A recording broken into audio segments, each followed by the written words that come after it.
the Nashville 2 podcast with your host, Edward Fox. G'day, viewers and listeners. It's Ed Fox back with another amazing episode of Nashville 2. And I'm so excited for my guest today. First, I got so excited I forgot the rest of my spiel. If you know somebody that should be on Nashville 2, have them register at nashville2.com. We'd love to have them on the show and hear about what they're doing to serve their community in Middle Tennessee. And so my guest, Sioux Smith, and I love the spelling of your name, and you'll have to tell us the story behind that, is S-I-O-U-X for Sue. Welcome, my special guest. Yay! I need a button that has applause. Welcome, Sue. How you doing? I'm doing amazingly well. Thank you. It's a delight to be here, Ed. Well, you say that. We haven't got through the podcast yet, but I appreciate that. Now, are you from Middle Tennessee originally, Sue? No, I'm not. I've actually had the privilege of being able to travel this amazing world. I have been in all 50 of the United States, Canada, Mexico, and on 4 continents. So I have seen a lot and toured a lot, and I love meeting people. So no, not Middle Tennessee. I've lived here for about 14 years now. Okay, well, you're going to have some hidden gems for us later in the show. I know you do. And Absolutely. We met through, like I meet a lot of my people, through a BNI networking group that your husband's in. Right. And you were there as a guest or a sub, or you were there with him. And I always like it when the couples can come to BNI together if they both own businesses, right? So tell me a little bit about who is Sioux Smith and what do you do? Very good. Well, my number one thing you need to know about me is that I live a life of joy. Okay. That is my call. And it's to help others to live that same joy-filled life. So I am a business and life coach. I help people who have mostly done everything that was ever expected of them. So they've had a measure of success. They've done their business. They've raised their families. They've done other things, but they know there's more. They just really feel there's a calling, and they may have had a dream way back in the old days, and they've never really realized that. But they're at a point in their life, and they're saying, I don't have that much, time's too short to not chase after what I really want to do. And so I help them to, first of all, reevaluate who they are. We especially take a look at their life journey and all of it, the good, the bad, the ugly, the amazing, the depressing, and we discern what are their gifts, talents, abilities, and strengths that they've learned from the good, from the bad, and how did that develop them into a person? What character did they develop, and what are they passionate about, and who are they passionate about? People, I believe that every single person has a people group to whom they're called. These are the people that they care about, their circumstances, their situations, or their needs, and they're going to meet those needs. And so I help them to discern that. And when we get that whole picture done, then I help them develop a plan to see that become a reality. How then do they move forward to make those dreams? And that might be establishing a business. It might be establishing a nonprofit or a ministry. It more than likely includes writing a book about their story, because only amazing people come to me. So they have an amazing story, and getting their story out and getting them on positions on stages where they can share that story and make a difference in people's lives. And I think that's, you hit multiple points that we could go in a bunch of different directions, but the one that interests me is the book and speaking and that sort of stuff. But that's not normally the sort of coach that most people associate with. When they associate with a life coach or a business coach, I think you fit a whole different ideal client than some of those people that are looking for a business coach or a life coach. I think you're so much more than that, from just our conversations and your skill set, and you've traveled the world like we talked about. How would you agree or disagree? I do agree. Where there are mostly coaches help you with a problem spot, and that's a good thing. That's needful.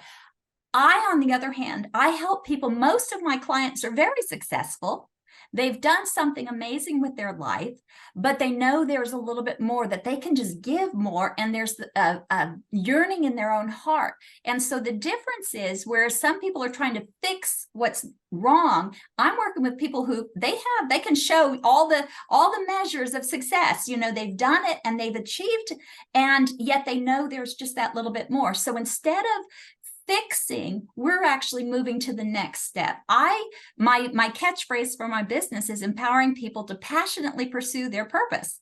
And where can we take all of that energy that's focused inside of us? And we know when we're doing what we're seriously called and designed to do, we have such a passion. We don't get burnout. We don't get exhausted. We might be physically like, oh, wow, I used a lot of energy, but we're so hyped up. We're so excited about the next opportunity and the next thing. And so when I do conferences or I do retreats or I'm out in speaking, and I know I'm putting my full effort in, but I come back going, I'm so jazzed. This was the greatest experience. Yes, I'm depleted, but I'm not dried up. I'm not just an empty vessel now and I'm used up. I'm filled up because of the response I'm getting back. So it's a joy to do what I do. And yes, it's a little bit different from what people are expecting in a quote unquote life coach. And because I help in both business and life, it becomes a holistic type of thing. So who is if you had your rathers and you could define your ideal client, what does that look like? I work primarily with women.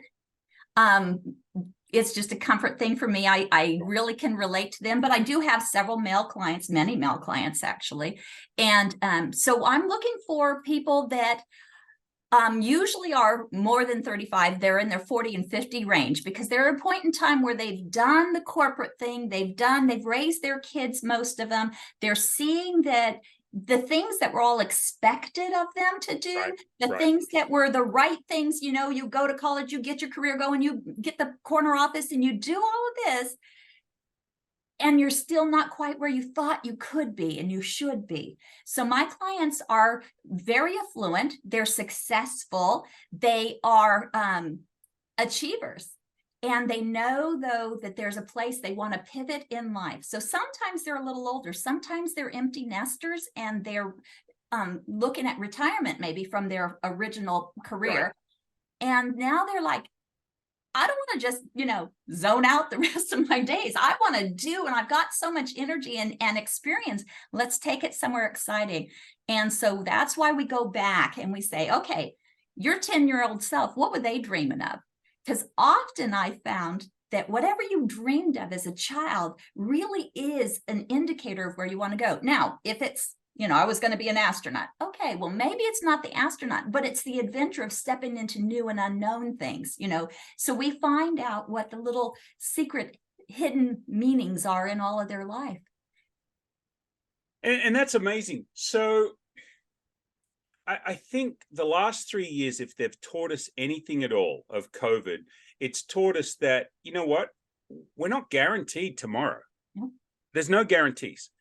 And we what have they been calling it in corporate world? The great resignation, where a bunch of people have left the corporate world. So I would think that your skills and what you do has come to the forefront for a lot of those people, like myself, thinking of writing books and speaking on stages. And that's why I started the podcast during COVID, was because there's so many interesting stories out there that you hear when we're on the other side of a lunch table or having a coffee, but we don't necessarily get to retain that or have that information, which is, I think, it drew me to you the first time I met you, and you started talking about authoring books and coaching people to achieve the things that they wanted to get done in life, right? And I think, have you found that since COVID, more and more people are coming to you, or has it stayed about the same? No, actually, it's interesting because my client age gap has increased. I have clients in their 80s now. These are 80-year people. You think, oh, you should be like resting yourself. They're like, no, I want out. I want to change. I want to do. I want my message to get out. I've got so much to share. And then I'm seeing also a lot of the younger middle-aged people. because what COVID also taught us is that, you know what? I can work on my own, and I actually can stay home and enjoy my day and not face the stress and the pressure of commuting and being in the office. And I can self-regulate as well. Right. And so people are willing to step out of the corporate structure and say, I can do this. I can do this thing, this dream. I can make it happen. Or even I can take what I've been doing for the last 20, 30, 40 years and make it my own. And I can have a say. I can see things work the way I want them to. So again, I've seen it stretching post-COVID. And you're right, the Great Resignation is real. It's happening. And people are moving forward with their dreams because they realized getting caught there and in a moment's notice, having everything taken from you, having everything in your job security. And I feel the most for the people that weren't ready for that financially. They didn't know they needed, of course, we all have a little bit of savings, but we weren't ready for 2 years of lockdown. Dig the well before you need it, right? Have that side hustle going on, have a book out there, have some speaking, have something. Exactly. And the nice thing about a book, a couple nice things. So first thing, it's residual income. You put it out there and it will be out there forever. It's a legacy product. And as long as you're proud of it, the generations after you will be proud of it as well.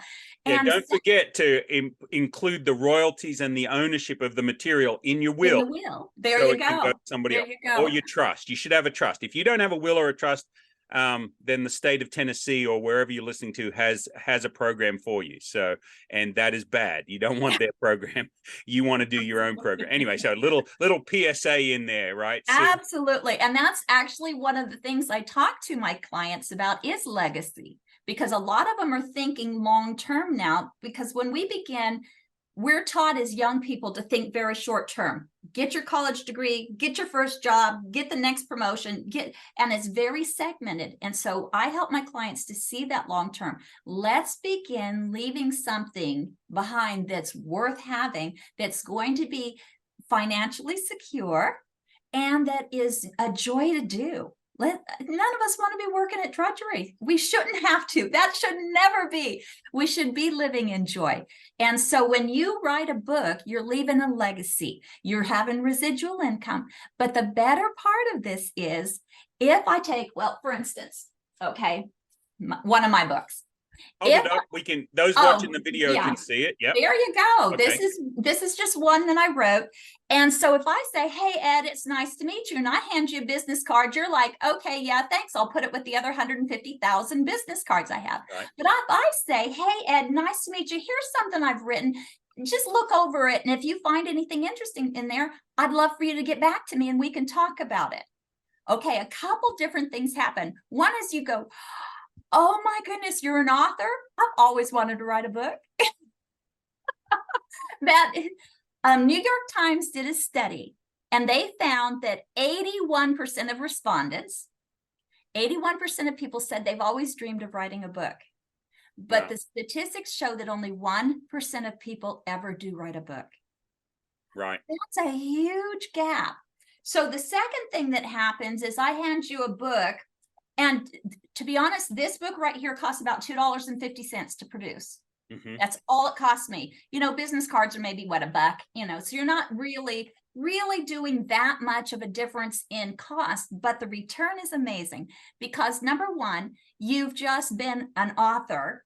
It automatically gives you credibility and expertise. Now they're thinking, well, if you know enough to write a book about something, you must know something that will benefit me. Because the truth of the matter, Ed, I'm sure you've seen this, is everybody's biggest thing is what's in it for me. Right. Right. What do I get out of this deal? And that's maybe not the best way people look at it, but it is a truth. People are like, what do I get out of this? So here they found out a couple things. One, they can talk to somebody who's living their dream, an author. Number two, you obviously have enough knowledge you've got to put in a book. And number three, psychologically, it makes them connect to you and they feel like they maybe owe you a little bit because you've given them a gift. Now we're taught good manners. We reciprocate, right? Reciprocate, yep. And so it connects you to your potential client so much better. And it doesn't matter what field you're in. I've helped people write books about all sorts of numbers of topics, and it works across the board regardless of what your expertise is in. And it doesn't have to be a big book. It just has to be helpful. It has to have real information. And I really make sure that my authors understand it needs to be quality. I'm not going to put my name behind something that's a piece of trash. So, handing somebody something that doesn't meet their need, they're not really going to think much of it. But to give them a quality, an excellent piece of information, it's good. Yep. Quality. I have all quality, of the qualifications. Have your qualified, that's qualified expertise right there in a book. Change it. Yeah, I definitely need to talk to you more about that for myself too. So that's kind of fun because I think back in the day we were taught, write an article, get it in the newspaper, in the magazine, you become the expert on that topic. It becomes important, right? And I think so much self-publishing is so good today. The quality is so much better than it used to be. So I have a secret. I tell people all the time, look, write something on Kindle, write it through Kindle Create and get it up. They said, oh, what about my editor? I said, the three people that read it, because you don't have a marketing, but they will tell you what you did wrong and they will send you edits. So I did my first book was 101 dad jokes. And I got a lady that said, hey, do you mind if I give you some feedback? I said, no, I'm always open to feedback. She wrote down every punctuation error and every edit I needed to make. And I said, this is amazing. Thank you so much. And I was able to go in and make those changes. Cost me nothing. So, not that I'm saying that's the way to edit your book, but I'm more of a fire, look, aim type person, right? That tends to be How's that working for you? Yeah, it's working pretty bloody good, actually. There are times that it doesn't fit, obviously, because my wife, I said that the other day, and she said, you are not that person at all. I said, yes, I am. She goes, no, you're not. You plan it all out before you jump. I said, sometimes. My desk is a mess. My computer is highly organized. So it just depends. And I would say that you would find that in people's lives that we can't take a disc profile test and say that, oh, I'm a high I, I'm a high D, whatever it is, or one of those personality pluses or anything that does the animals. There's a million of them. Yep. You might be that in some areas, but you're not that in every area of your life. Do you subscribe to that sort of like you're more than just your... Absolutely. Well, it's funny that you mentioned because I am a DISC certified analyst. Right. And however, I am not a fan of pigeonholing people. Right. And I absolutely agree. There is nurture and nature. So you might by nature be very outgoing, but by nurture, by circumstances and life experiences, you may have been taught to hold that back. So you appear to be very introverted.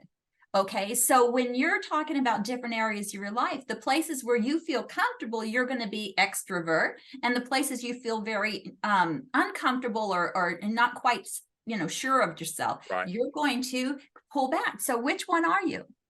No, I'm an introvert. People go, you're not an introvert. I am so totally an introvert, and they go, you're making a doll of yourself. How can you be an introvert, right? Because I was the kid in 8th grade that hid in the library because I couldn't talk to anybody. Mm-hmm. So when I put the costume on, I put my superhero costume on, my American flag, my American Crocs, held my koala because I'm quality. I have all the qualifications, put on the hat. I can go out into the marketplace. I can go out into the networking wherever, and I can be extra. I can be special ed, right? But I like nothing better than to taking my downtime and sitting around reading a book. I don't need other people around, go watch some cricket on TV, do something like that. So sometimes I'm an extrovert, sometimes I'm an introvert, but I see myself as an introvert most of the time. And people that don't know me don't know that. So And now that's you do. interesting. Yeah, that's interesting that you said that, because I actually do teach my clients to have a stage persona. We put together who they want to be on stage when they're giving a message. And I don't mean on stage like in a play. I'm talking about Right. when they're presenting something. And They you don't want them put to on, be right. and they put And on their persona, their superhero. they're still genuine. They're still authentic.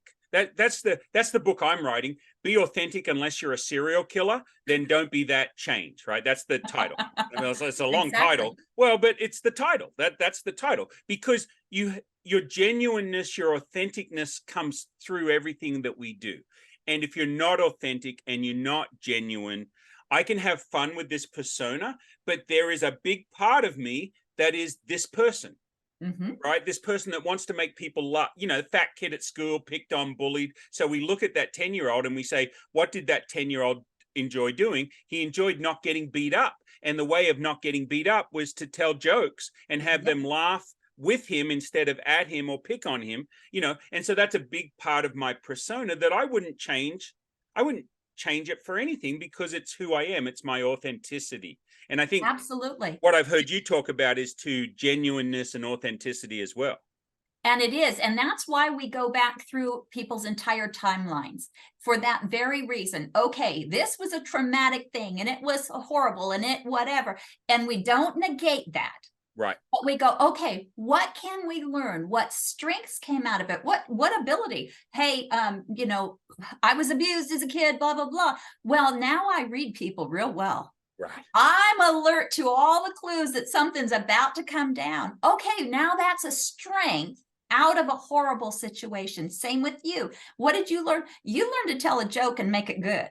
That's going to do.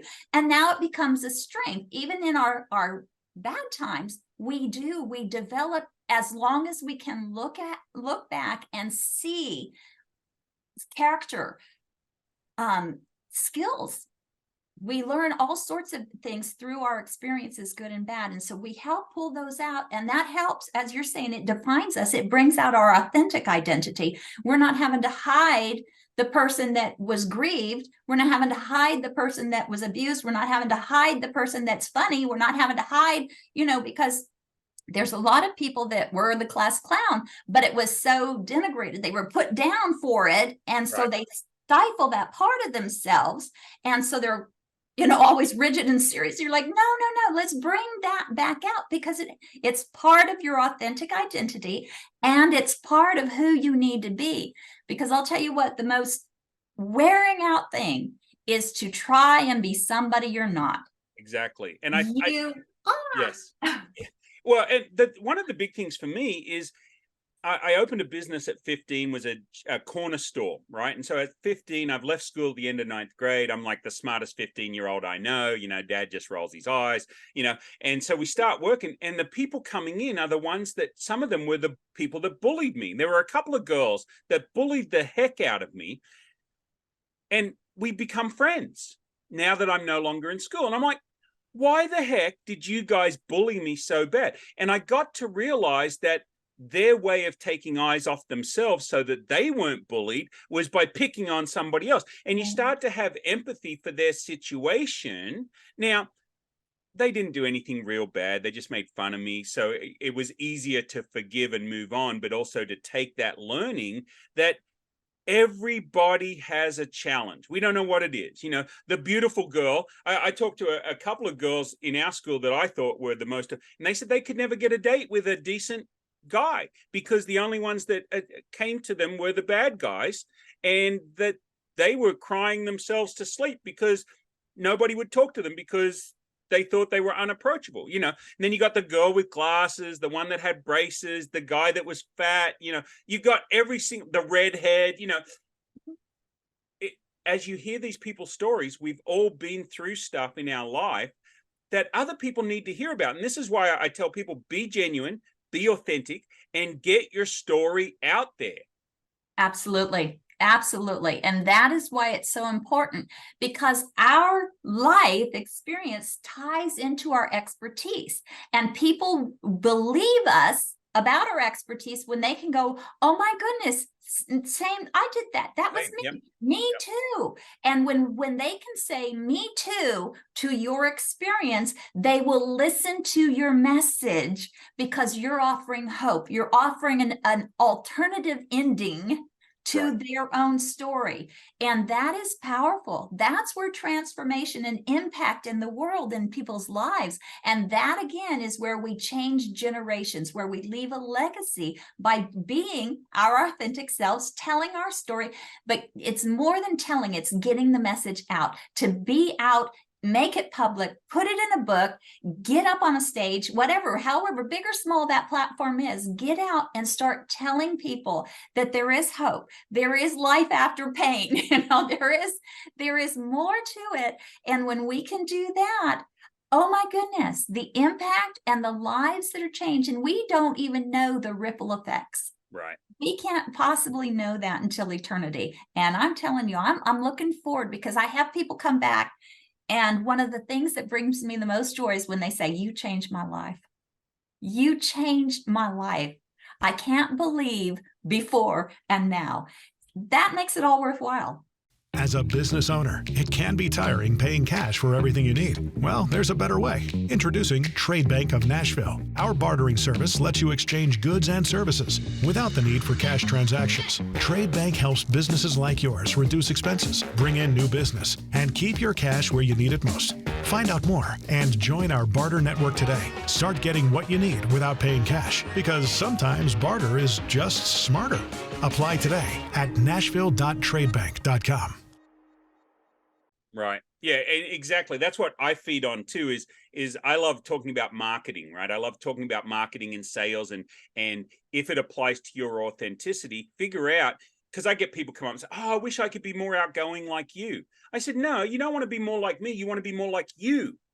Who do you want to be? Because the only person that can change us is us, right? So being authentic to yourself, if you are quiet and reserved, you're probably going to be a better salesperson than me because you listen more than you talk, right? We know that. So don't be afraid to be who you are, unless, of course, you're a serial killer. Then don't be that. Change. You can change, right? And so teaching people that they can change themselves, I would think that that's something that you can help draw out their authenticity and their genuineness. And maybe there's a little fear holding us back, right? You know, I used to hear all the time, and I didn't like to get up in front of groups originally, you know, that public speaking was the biggest fear. And I don't know. They fear it more than death. Yeah, yes. It's higher on the list of things they're afraid of than death. Right. Yeah. And so now people go, oh, I wish I could be more. Look, I did Toastmasters. I do BNI. Toastmasters was a big help at helping me stand up and speak.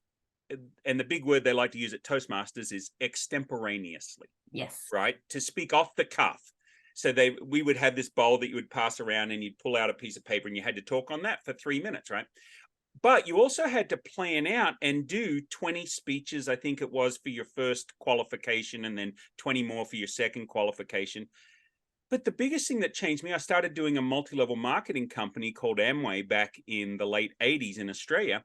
And you need to stand up in front of a whiteboard, and this is you sponsored them, and, you know, and I loved doing groups because I could be this joker and have fun. I used to love taking the dry erase marker and rubbing it off with my hand and then wiping it across my face. And the whole idea is you'd have green and red and blue, because if this guy could do it, anybody can do it, right? Yeah. Was the idea, you know. But I didn't like doing it one-on-one because I had to be more vulnerable. I had to be more open. And that was the introvert coming out, you know, that, oh, no, I'm not going to do one-on-one. I'd love to do groups because they don't really get to know that side of me, right? And I would think that you could draw that out of people and help them recognize that. So people that are listening or viewing this podcast, and I found this very interesting. If you have some extra minutes, I would love to spend a bit more time. I don't know if you're on a time limit. Okay. Not today, I'm good. Because we're done with our like normal length, but some of them I like go longer because there's just so much good information that we haven't gotten to. and we don't have somebody butting up to us like you butted up to someone who butted I up. know, so sorry. No, that's fine. You said come on a few minutes early, and I'm like, Yeah. oops, okay, Yeah, back well, up. the idea is that I normally introduce you to the other guests, so that was going to be the idea. But I didn't tell you that. It would help if I would tell people that. I tried to institute the waiting room, but Zoom, it's not working with the waiting room for some reason, so I don't know what I've got a setting wrong. But that person that's sitting watching this or listening to us, how can they recognize, or what are some things they need to ask themselves to know that they might need to talk to you, or that they might want to talk to you? Number one is that yearning. I'll tell you what, people that are content and just sitting back, resting on their laurels, or just doing what they're doing, they don't need to talk to me. Because if you don't have that spark, if you don't have that there's more, and you're looking, where is it? I don't know where it is. I don't know how to find it, but it's there. There's something, or you're asking yourself, surely there has to be something more. Either one of those extremes, you need to talk to me, because that means that there's already something spinning in the subconscious in your mind, way on the back burner. It's going. And that's the beautiful thing about your mind. It's working overtime while you don't even know it. And it's planning and it's plotting, and you're not even a part of it. You're not conscious about what it's doing, but it's making a way for your dreams to come true. And so if that's already in your system, in your psyche, you're already thinking that, then you need to talk to me, because as you said, we pull that on out. We start bringing it to light. And when we start doing that, I'm telling you, people get so excited. They're like, I didn't even know I could do this. I didn't even know this was a thing. I didn't even know. And what I'm really, really good at, my superpower truly is to be able to see into people and to hear, to listen to what they're saying. I'm not telling them. I'm listening to what they're saying, what they're telling me. And I can draw out, and I said, did you know this about yourself? Have you ever thought about that? And they're like, that's exactly what, that's exactly what. And so it's not like I have some kind of magic ball or, psychic power where I'm going, aha, I see your future and you could, it's in them. It's already in them. Their own mind has already been developing their plans and their dreams. And it's such a joy to see that, and to see people now walking into a whole new area, a whole new realm, whole new adventure. And so, yeah, if they're even thinking there's got to be more, or I have this dream, I know I can do this thing if I just knew how. And that's what keeps most people back, is they know what they might want to do. They might even know who they want to help, but they're at a loss. How do I do it? How do I develop a nonprofit? How do I take an idea I have and get it marketed? How do I write a book? I don't know. And I'm going to say yes, yes, and yes. Self-publishing has just opened doors that were so closed tightly, and I mean closed tightly, but it's still tricky to navigate. Having somebody help you wind through the obstacles and avoid pitfalls, that's priceless. Yeah. And so when people work with me and they go from something that might have taken them 10, 15, sometimes 20 years to do on their own, they're able to see it, to get a plan of action. And I'm big on really actionable steps. We're not trying to jump the Grand Canyon. We're going to take these little steps. How do you eat an elephant? One bite at a time. That's it. That's Absolutely. for all those people out there eating elephants. I don't know where that came from, but whatever. So yeah, and so that's important, right? Because I've got one child. I've got three children that are ours, and then like 3 others that are unofficially adopted as part of the family. But one of my sons, he's the sort of guy that for him to go to Disney World, all the lights have to be green before he starts. Right now, he's changing a little bit now that he's hitting close to 30. But it used to be, as a 12-year-old, he wanted everything planned out before he got started. And whereas his oldest brother and me, we're like, okay, let's jump out of the airplane. We'll grab a parachute on the way out. It'll be fine. Sure. I know the basics. Yeah. So so that and that tends to be, I'm going things that don't kill me, right? I'm not going to say I'm going to jump out of the plane, but those things that, oh, I need to go up and meet that person. Oh, I'm kind of like scared to go up and shake hands, or I'm kind of scared to go out and network. And that sort of stuff, you can face that fear, because you're not going to die of a heart attack from meeting somebody, or saying hello, or putting on a funny hat, or whatever it is that you want to do, right? And so I find that different people have different fears holding them back, and that step-by-step process is so helpful, because it becomes not only that accountability coach, but also that person walking along beside you and helping you. Hey, the next step is this. Let's go that far. Mhm. The next step is that. And I really feel, just from having spoken to you at BNI, and the way that I see you interact with other people, that that's more of the type of person that you are, that you're there to help them find their thing, not the thing that you think they should do. Absolutely. Absolutely. Now, And you've got to remember, I have 10 children. So I had forgotten that. I've Yes. I've had a really good experience, and a lot of experience taking diverse personalities and walking them through to their dreams, not putting a dream on them, because that's not happy for anybody, but So, so so I was telling this story on the last podcast, or maybe the one before, about how I'm one of five. Mum and dad are one of 6 and 7. My wife is one of 7, and they were like one of a bunch. I don't know how many. And the difference you have with a big family setup like that, and we were around our cousins all the time, as opposed to an only child or two. And them, we were trying to play a game of Monopoly at Thanksgiving one time, and the first hour was about defining the rules of the game. Right? Are we doing free right. parking? Are we putting our jail money in free parking? And are we doing this? Do we have to buy every card? And the only child person, she's like, when's the game going to start? Once we've clarified the rules. Well, the rules are right there in the book. Yeah, but we all play by different rules at different households. Mhm. She's like, this ain't for me. And she walks off, like she couldn't do it. Now, were your kids and you guys, were you gamers? Did you guys play a lot of board games? What was your board game of choice? Mine or my family's? Well, yours or your family, or both? Well, okay. In fact, just last Friday evening, we played Uno. Okay. Okay, Uno's not a board game, it's a card game. Yeah, but you have to back up, because just what you just said. So my third son loved cards. So he collected cards. So we'd go and buy him multiple sets, and I'd go to like a thrift store, secondhand store, garage sale, whatever, and there'd be, an Uno deck, and okay, it doesn't have all the cards in it. So right. we have a stack of Uno cards that literally is probably 8 to 10 inches stacked. Okay. So we play Uno with that deck. Oh, right. Okay. So now we're talking Uno. Right. Yeah. How many draw fours can you put on one person? Oh, a lot.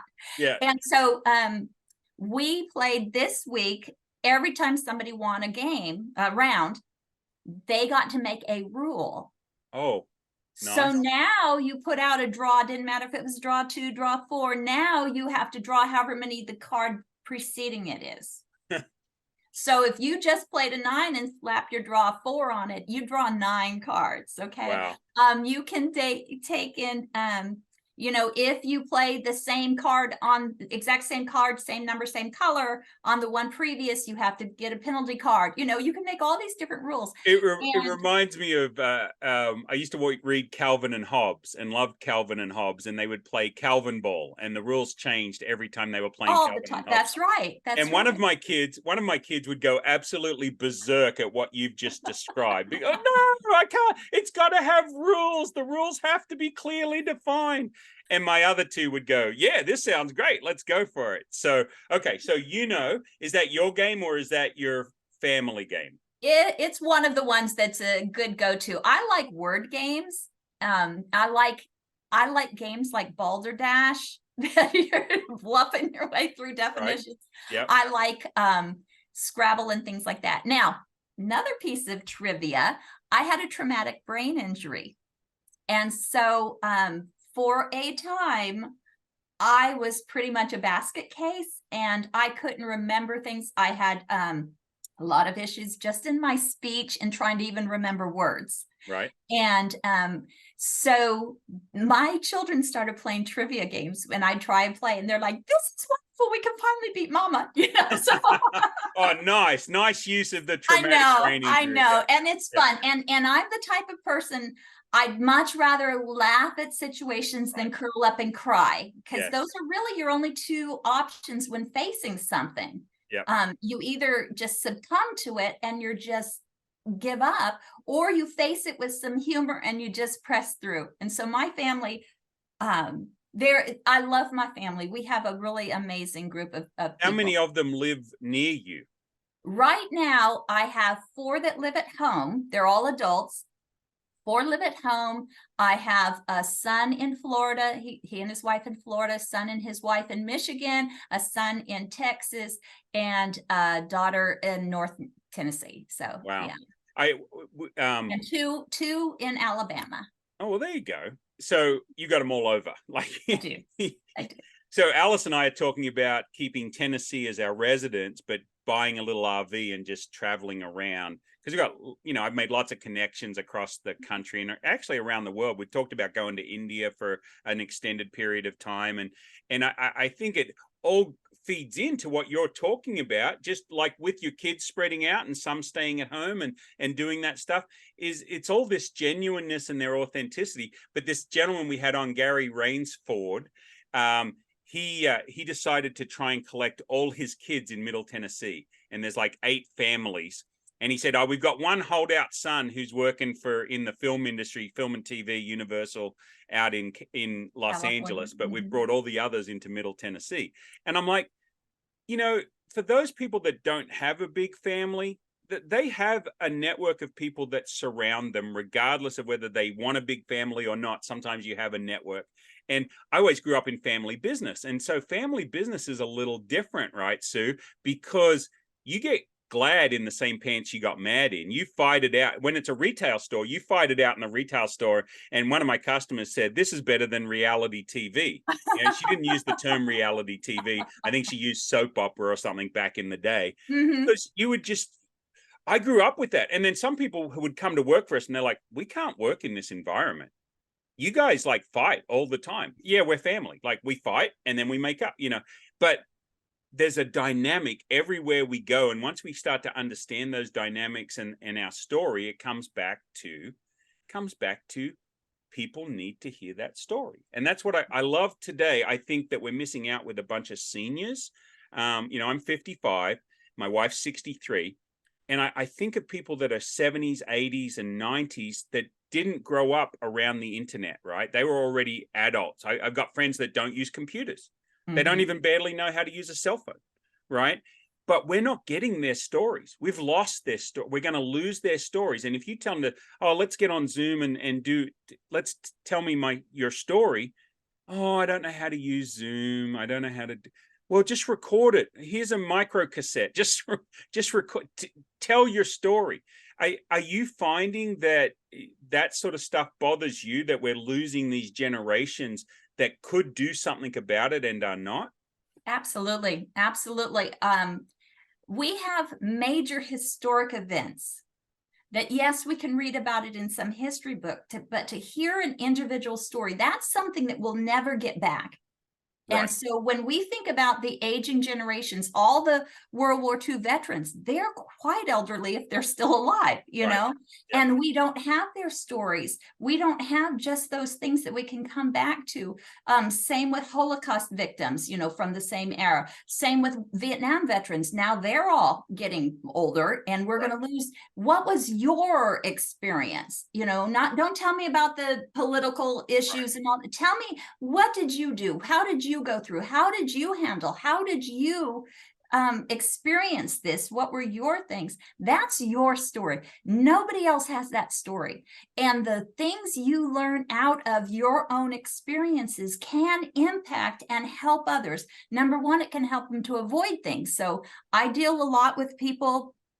A couple of my clients were drug addicts and in just a mess. And so their story is not one I would want, their story is not what I'm wishing for anybody I know, but the things they learned helps others to avoid that or helps others to heal out of that. That's priceless.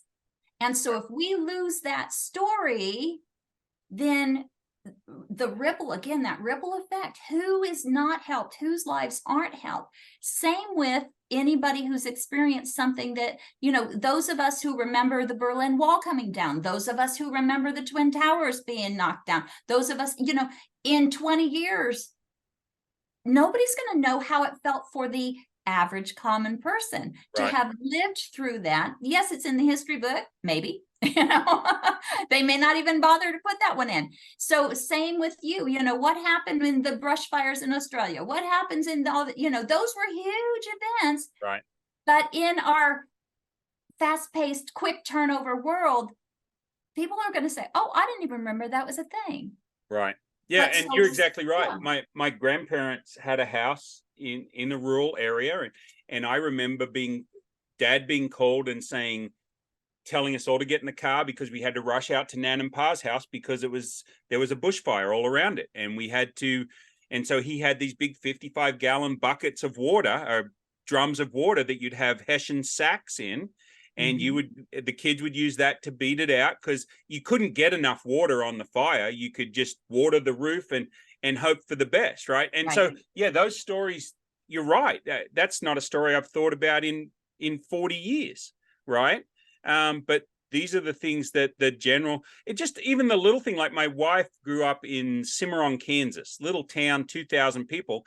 And she was telling me the other day about the story about the soda jerk, the guy that would make the milkshakes and the floats and the root beer, and just sitting at the counter at Clark's Drug out in Cimarron, Kansas. And those stories, yeah, we see some of it in movies and stuff, but having the original people telling those stories and it being out there, because one day AI is going to make it where we can put in any term that they've mentioned in one of the episodes or one of the videos that they've recorded, and that'll be searchable and that'll be found. Just like if they write it in a book, it'll all be searchable. And so we're going to have this information overload, but when we narrow down what we want to find out, those stories should be available to be read, and not not the high profile, but the everyday, Absolutely. mom and pop individual that grew up, because there's so much to be learned from history. Anyway, we could talk about that for hours. Your family history. Yes, right. Your family history. It tells you. We were very shocked. My daughter did our family history on my mother's side, I think it was. But she found out that a lot of the people weren't content to stay put. So they kept moving west in the US, and they kept establishing new towns. And it looks like, and of course we don't have the written history, so we're only going by documentation. It looks like every time something got pretty well established, they went, a little too tame here. Let's move a little further. And they actually founded numerous towns as they went west. And I thought, wow, maybe that's this entrepreneurial mindset we have, where we can step out, we can try it, we can do it. Is it a family legacy? Well, if you don't have that type of thing written down, how do you even know? Right. How do you even know? You think, oh, I'm just a one-off somewhere, that little one is a little strange. And yet you find out, no, this is in your DNA. This is in your history. This is part of who you are. And you can then expound on that. You can really bank on that. You can market on that. You say, okay, they did it in the past. Now I know I can too. Right. Exactly. And you talk to people like, so I've had 2 open heart surgeries, and the second open heart surgery, I talked to the surgeon before they did it. And I said, so what made you want to become a cardiologist, a heart surgeon? And he said, well, my dad's a heart surgeon.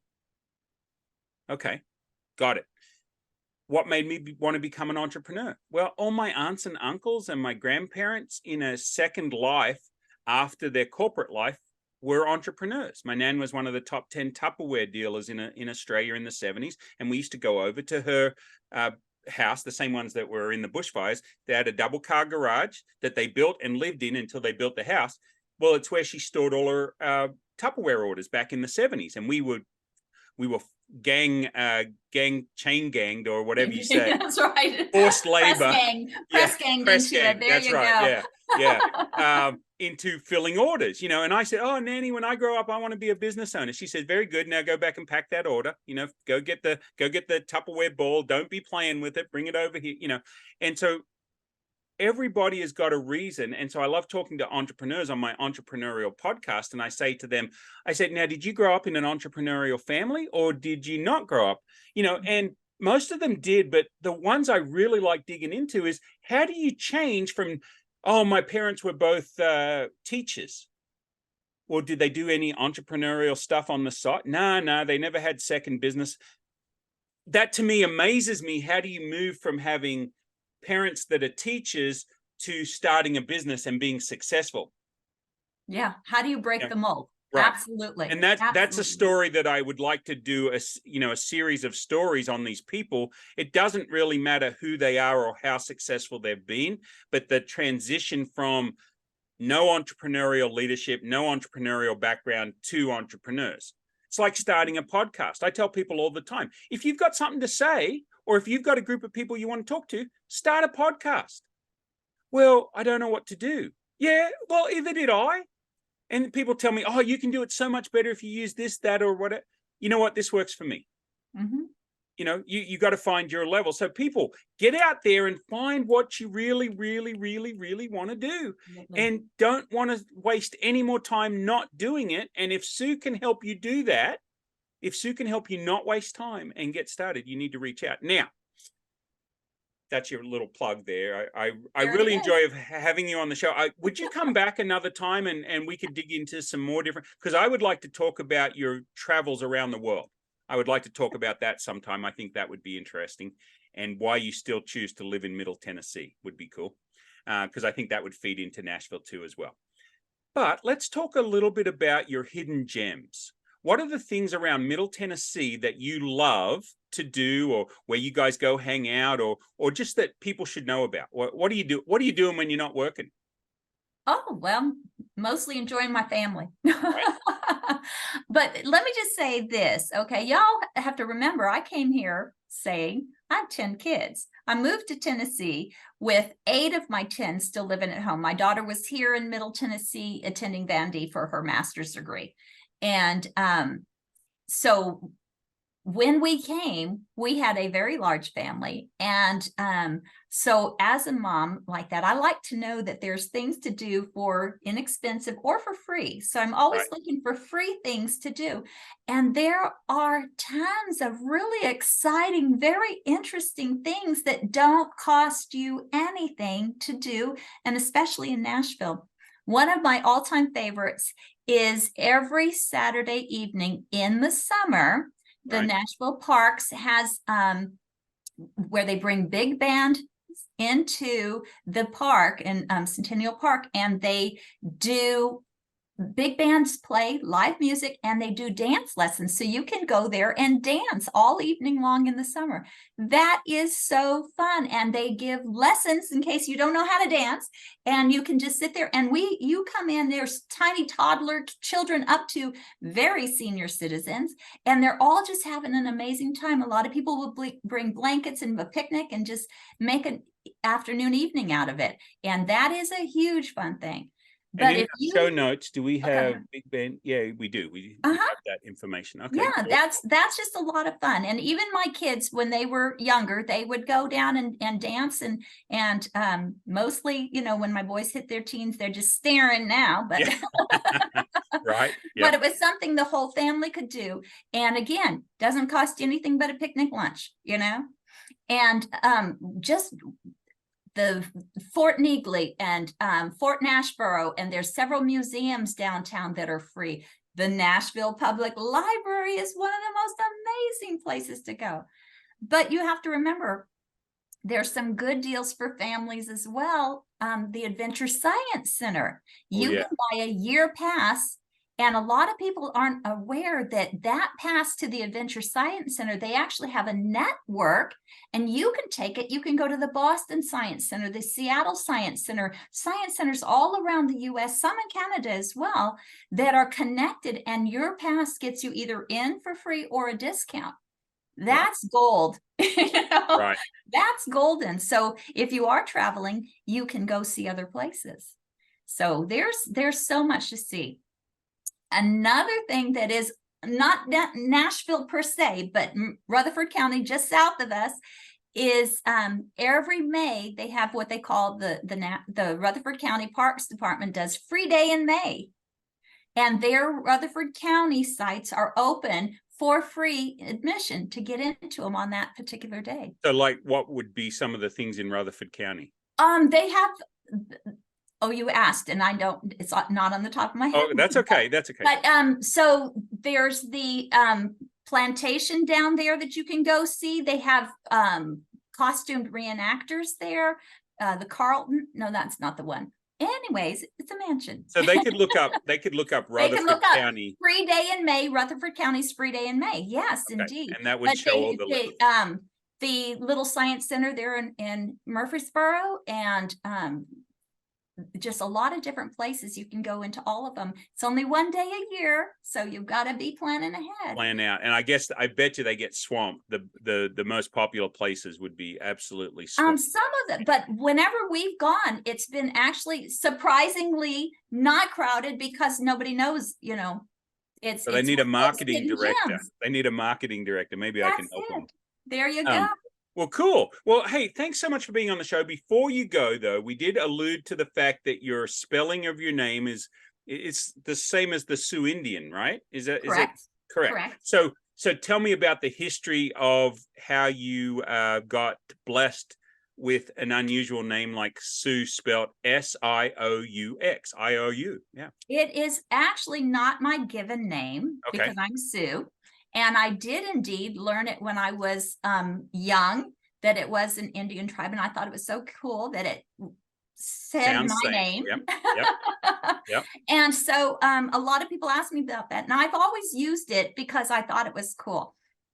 But they asked me, nobody can spell it. Right. So, I said I was putting the I after the O in the U.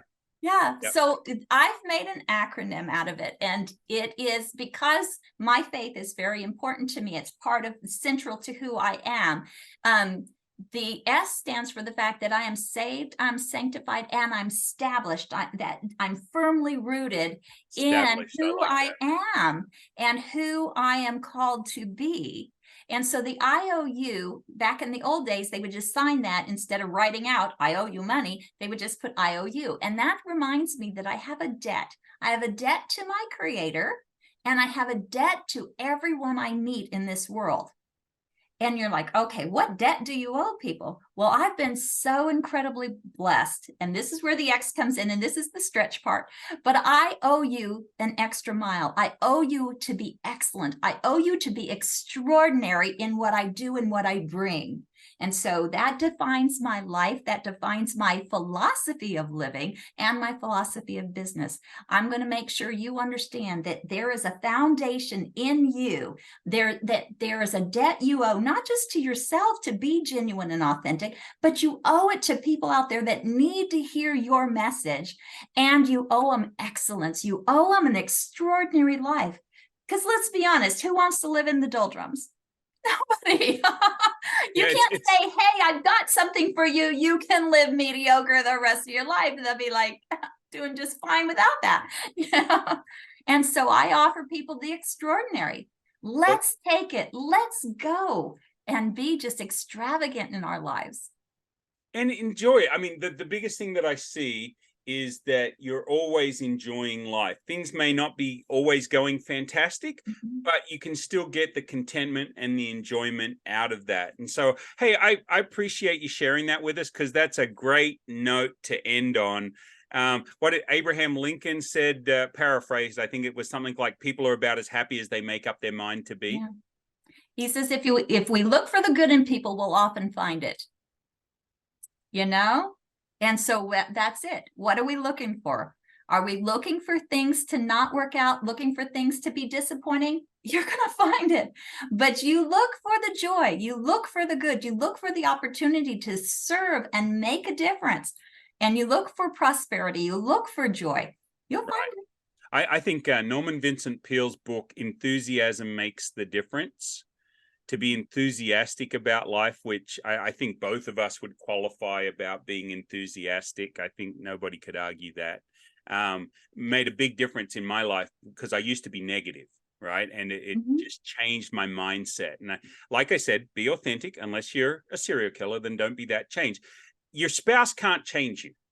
They can adapt behavior modification in some cases, but to be genuine change, you have to decide to change. Sue, thanks so much for coming on the show. I'd love to have you back for another episode, so let's get that scheduled. And